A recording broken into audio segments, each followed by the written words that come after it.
अब आतंकियों की बची खुची जमीन को भी मिट्टी में मिलाने का समय आ गया है। प्रारंभ करने से पहले मैं आप सबसे एक प्रार्थना करना चाहता हूं। आप जहां हैं वहीं अपने स्थान पर बैठे रह करके ही, खड़े होने की जरूरत नहीं है, बैठकर ही 22 तारीख को जिन परिवारजनों को हमने खोया है,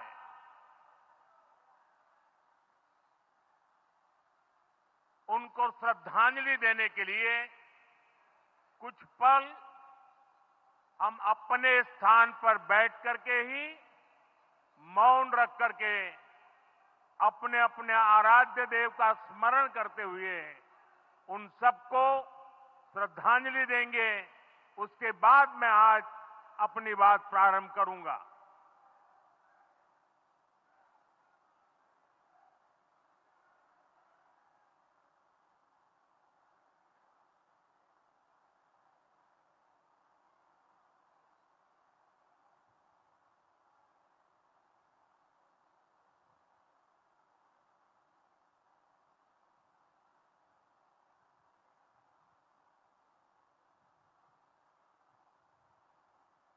ओम शांति शांति शांति। बिहार के राज्यपाल आरिफ मोहम्मद खान जी,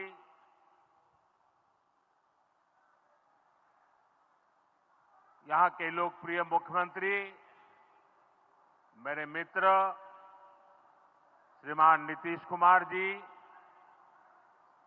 मंच पर उपस्थित अन्य सभी वरिष्ठ महानुभाव और बिहार के मेरे प्यारे भाई और बहनों,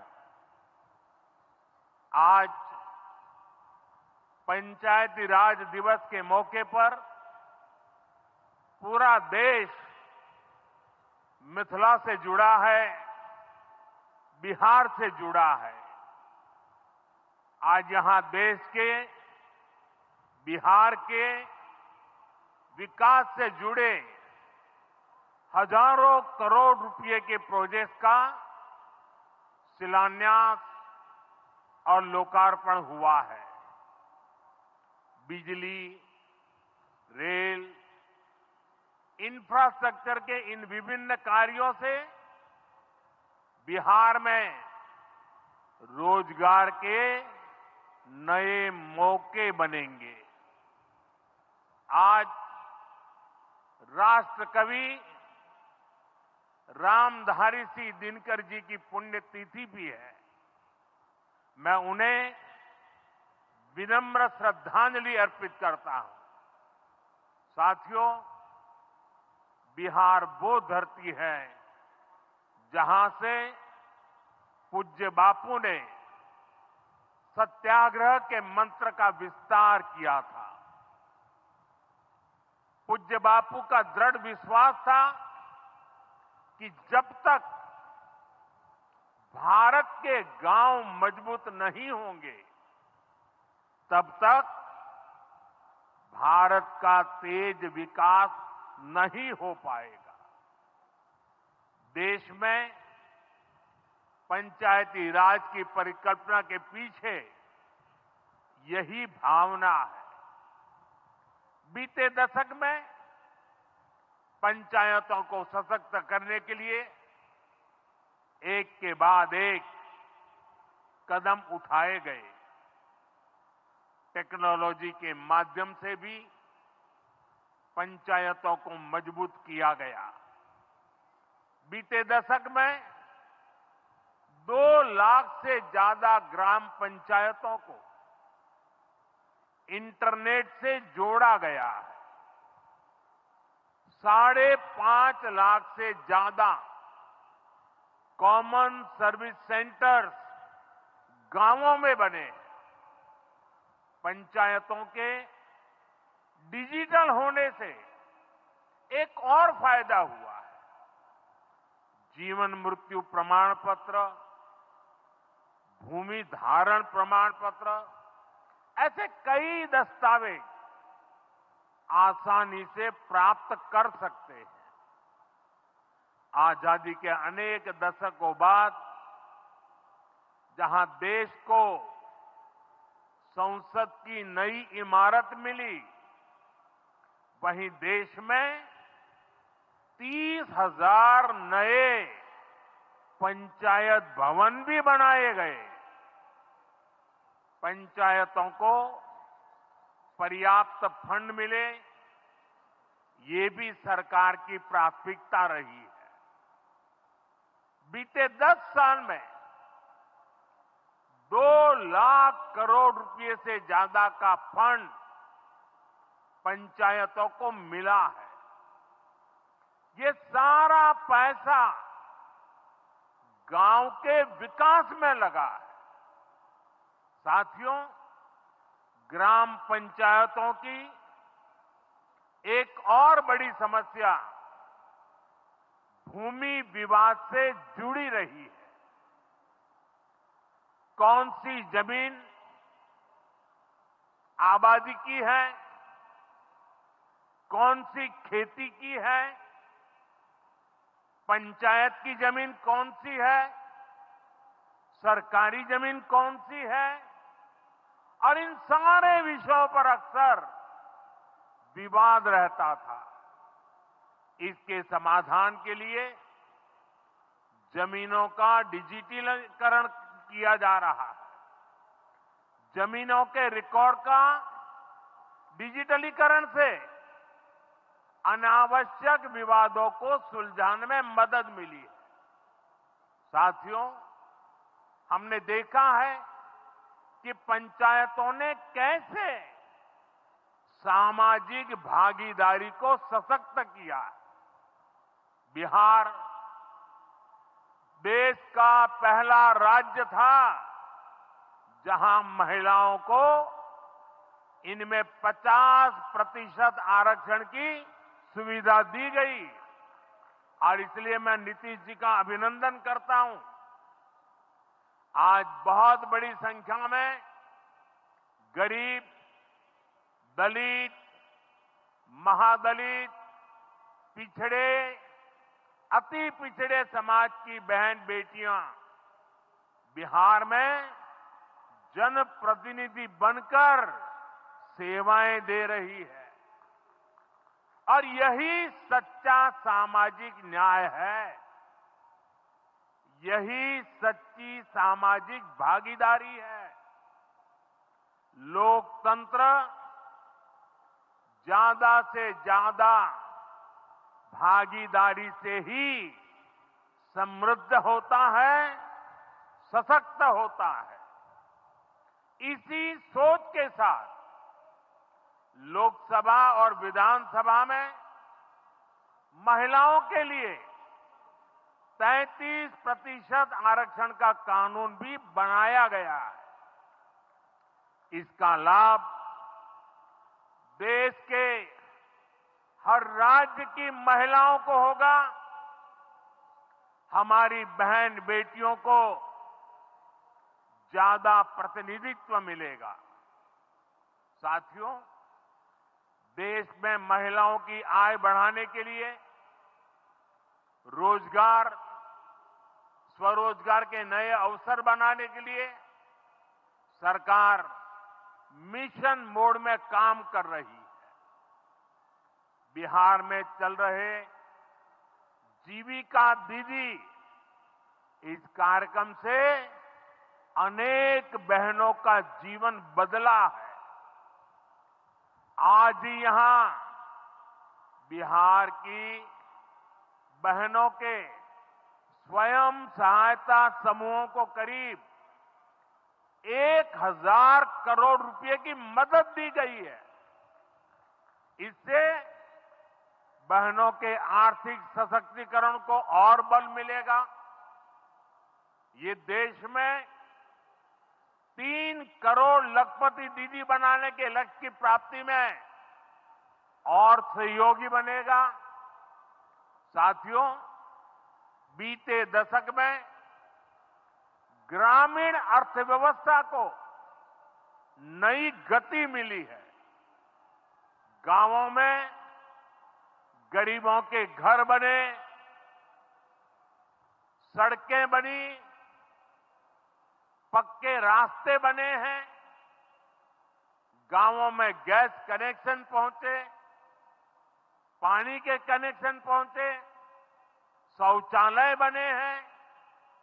ऐसे हर काम से गांव में लाखों करोड़ रुपए पहुंचे हैं। रोजगार के नए अवसर भी बने हैं। मजदूर से लेकर किसान और गाड़ी वाले से लेकर दुकानदार तक सबको कमाई के नए मौके मिले हैं। इससे उस समाज को सबसे अधिक फायदा हो रहा है जो पीढ़ियों से वंचित रहे थे। मैं आपको पीएम आवास योजना का उदाहरण दूंगा।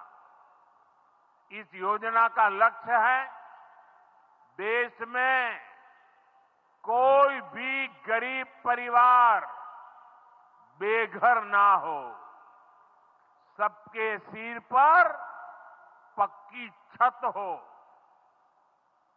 अभी जब इन माताओं बहनों को मैं घर की चाबी दे रहा था, उनके चेहरे पर जो संतोष नजर आ रहा था, उनमें जो नया आत्मविश्वास दिख रहा था, वो वाकई इन गरीबों के लिए काम करने की प्रेरणा का कारण बन जाता है। और इसी लक्ष्य के साथ बीते दशक में 4 करोड़ से अधिक पक्के घर बनवाए गए हैं। बिहार में भी अब तक 57 लाख गरीब परिवारों को पक्के घर मिल चुके हैं। ये घर गरीब, दलित, पिछड़े, अति पिछड़े, पसमानदा परिवार, ऐसे समाज के वंचित परिवारों को मिले हैं। आने वाले सालों में 3 करोड़ और पक्के घर गरीबों को मिलने जा रहे हैं। आज ही बिहार के करीब 1.5 लाख परिवार अपने नए पक्के घर में गृह प्रवेश कर रहे हैं। देश भर के 15 लाख गरीब परिवारों को नए घरों के निर्माण के स्वीकृति पत्र भी दिए गए हैं। इसमें भी 3.5 लाख लाभार्थी ये हमारे बिहार के ही हैं। आज ही करीब 10 लाख गरीब परिवारों को उनके पक्के घर के लिए आर्थिक मदद भेजी गई है। इसमें बिहार के 80,000 ग्रामीण परिवार और 1 लाख शहरी परिवार शामिल है। साथियों, बीता दशक भारत के इंफ्रास्ट्रक्चर का दशक रहा है। ये आधुनिक इंफ्रास्ट्रक्चर विकसित भारत की बुनियाद को मजबूत कर रहा है। देश के 12 करोड़ से अधिक ग्रामीण परिवारों के घरों में पहली बार नल से जल पहुंचा है। 2.5 करोड़ से अधिक घरों में बिजली का कनेक्शन पहुंचा है। जिन्होंने कभी सोचा नहीं था कि गैस के चूल्हे पर खाना बनाएंगे उनको गैस सिलेंडर मिले हैं। अभी हाल में आपने खबर पढ़ी होगी, लद्दाख और सियाचिन में जहां सामान्य सुविधाएं तक पहुंचानी मुश्किल होती हैं, वहां अब 4G और 5G मोबाइल कनेक्शन पहुंच गया है। ये दिखाता है कि आज देश की प्राथमिकता क्या है। हमारे सामने आरोग्य जैसे क्षेत्र का भी उदाहरण है। कभी एम्स की तरह अस्पताल दिल्ली जैसे बड़े शहरों में ही होते थे, आज यहां दरभंगा में ही एम्स बन रहा है। बीते 10 सालों में देश में मेडिकल कॉलेज की संख्या करीब करीब 2 गुनी हो चुकी है। यहां झंझारपुर में भी नया मेडिकल कॉलेज बन रहा है। साथियों, गांवों में भी अच्छे अस्पताल बने, इसके लिए देश भर में 1.5 लाख से ज्यादा आयुष्मान आरोग्य मंदिर बनाए गए हैं। बिहार में ऐसे 10,000 से अधिक आयुष्मान आरोग्य मंदिर बने हैं। इसी तरह जन औषधि केंद्र गरीब और मिडिल क्लास के लिए बहुत बड़ी राहत बन चुके हैं। यहां 80% डिस्काउंट पर सस्ती दवाएं मिलती हैं। बिहार में 800 से ज्यादा जन औषधि केंद्र बनवाए गए हैं। इससे बिहार के लोगों का 2,000 करोड़ रुपया दवाई पर होने वाला खर्च बचा है।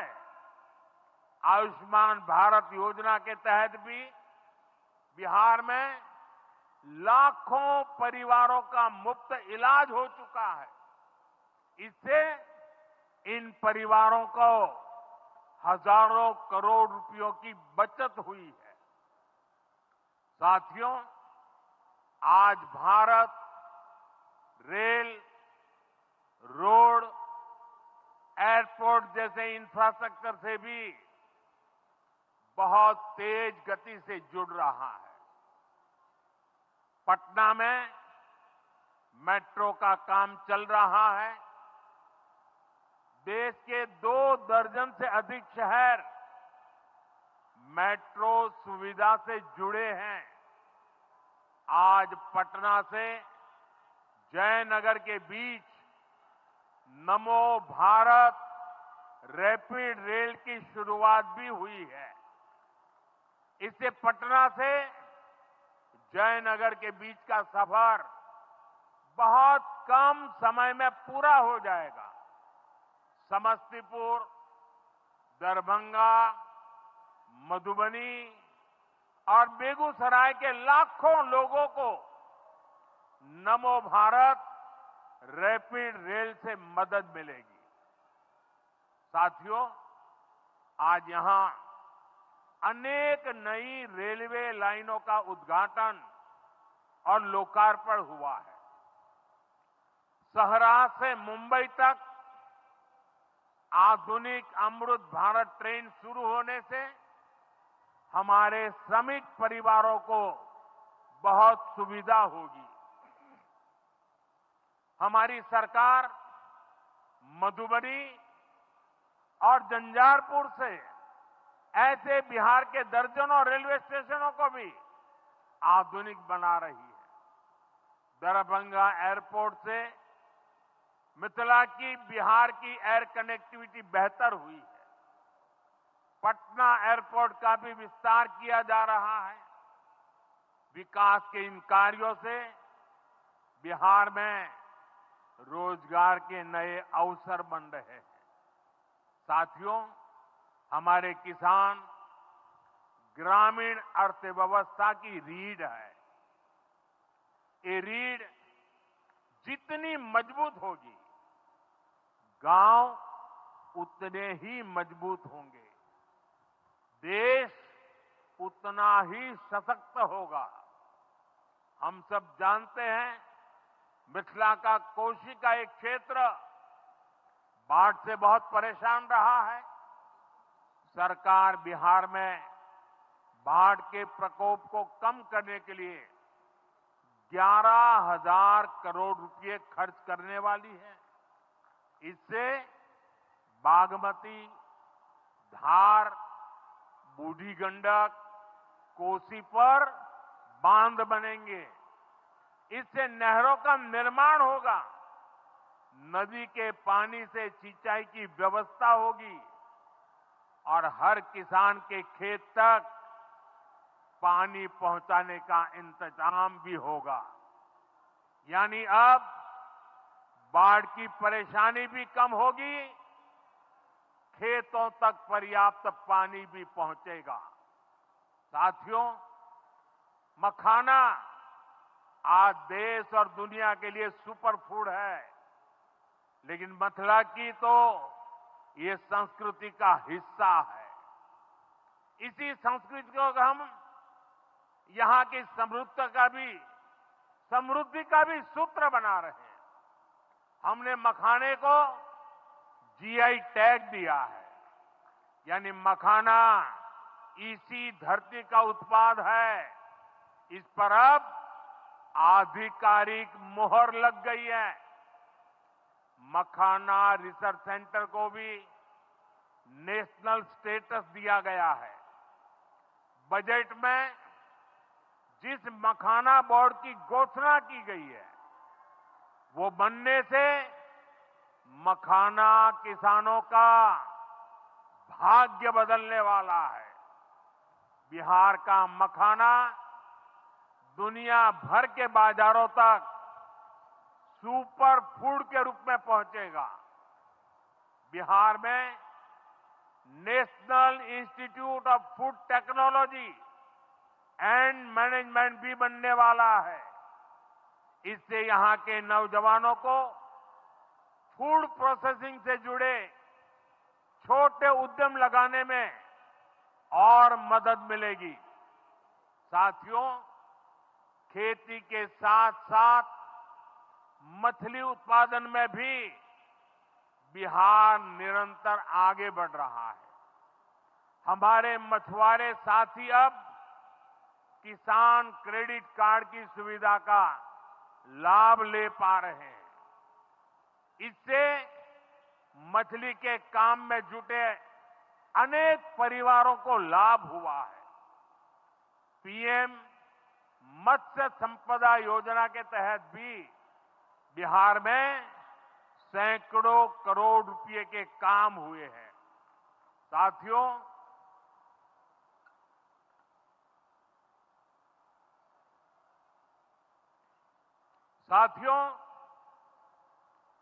22 अप्रैल को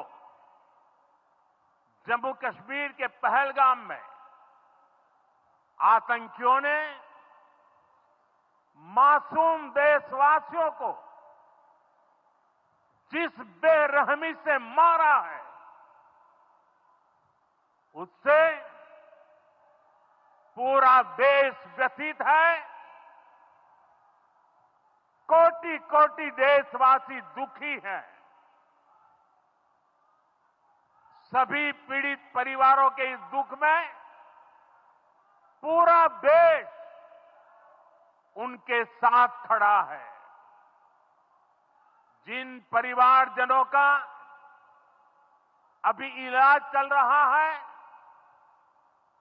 वे जल्द स्वस्थ हो, इसके लिए भी सरकार हर प्रयास कर रही है।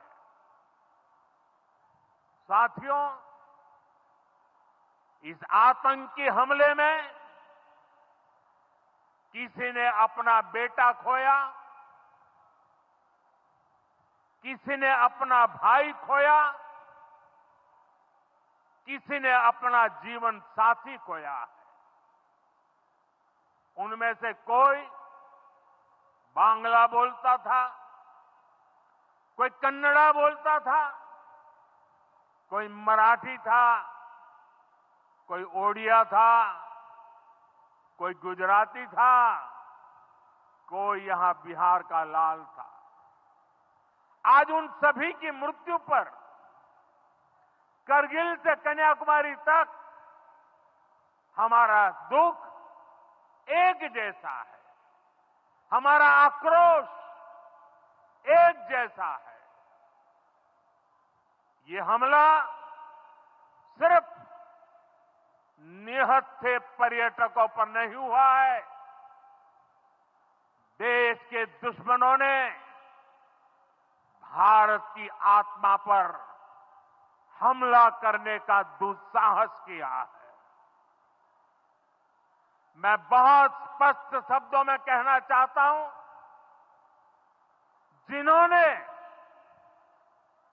ये हमला किया है, उन आतंकियों को और इस हमले की साजिश रचने वालों को उनकी कल्पना से भी बड़ी सजा मिलेगी, सजा मिलकर के रहेगी।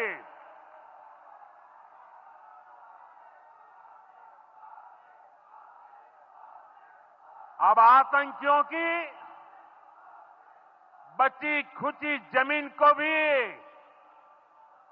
मिट्टी में मिलाने का समय आ गया है।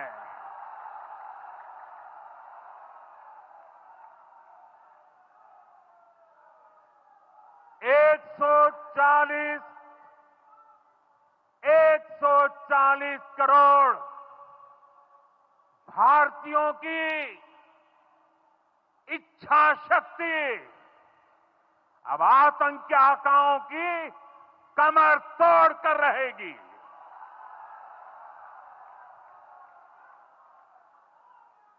Friends, today from the soil of Bihar, I say to the whole world, India will identify, track and punish every terrorist and their backers.